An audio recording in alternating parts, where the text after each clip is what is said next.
Theatre వాళ్ళు permission sort out చేస్తున్నారని చెప్పి మేము అక్కడికి వెళ్ళాం.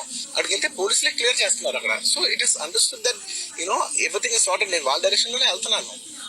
అండ్ ఏంటి వాళ్ళు ఒకవేళ నిజంగా పర్మిషన్ లేకపోయి ఉంటే చాలా సార్లు వాళ్ళు చెప్తారు, సార్ మీ పర్మిషన్ లేదంటే మేము రెండంటే వెళ్ళిపోతాం. వాళ్ళే క్లియర్ చేసి ముందుకు రమ్మంటూ ఉంటే పర్మిషన్ ఉందనుకునే కదా మేము ముందుకు వెళ్తూ ఉంటాం in that flow of things. So నేను ఆ మైండ్ స్పేస్ లోనే ఉన్నాను. అండ్ మెయిన్ నేను చెప్పాల్సింది ఏంటంటే, అసలు ఇక్కడ this false allegation that there is a road show, ఏంటది ప్రొసెషన్. అసలు ప్రొసెషన్ కాదు, రోడ్ షో కాదు, ఏమీ కాదు. జస్ట్ థియేటర్ ఇక్కడ ఉన్నాను, అక్కడ theatre just couple of metres away, couple of yards away from the theatre. అది అసలు రోడ్ షో కాదు, ఏవి కాదు. కారు అలా వెళ్తూ ఆగిపోయింది. ఒక పాయింట్ అవుతుంది ఎంత జనం కూడిపోతారంటే అండి, మీరు కనపడితే కానీ జనం వెళ్ళరు.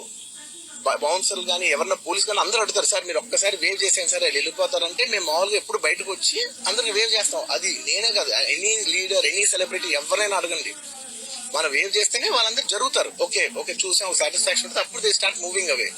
అది చేశాను. And is also respect. ఇంత వేల మంది చూస్తానికి వచ్చినప్పుడు నేను నా కార్ లోపల, టింటెడ్ కార్ లోపల దాక్కుని కూర్చుని ఉన్నా.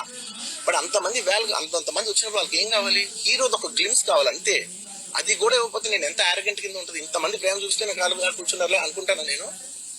అరే నేను బయటకు వచ్చి ఒక్కసారి వాళ్ళందరికీ థ్యాంక్ యూ ప్లీజ్ పదండి ఇలా అంటుంటాను. మీకు చూడండి నా జస్టిస్ అని చూడండి, ఇలాంటే ఇలా పదండి అంటే నేను చెప్తేనే వాళ్ళు వెళ్తారు. అది పోలీసులు కానీ బౌన్స్ కానీ అందరూ మేనేజ్మెంట్ అందరూ అడుగుతారు.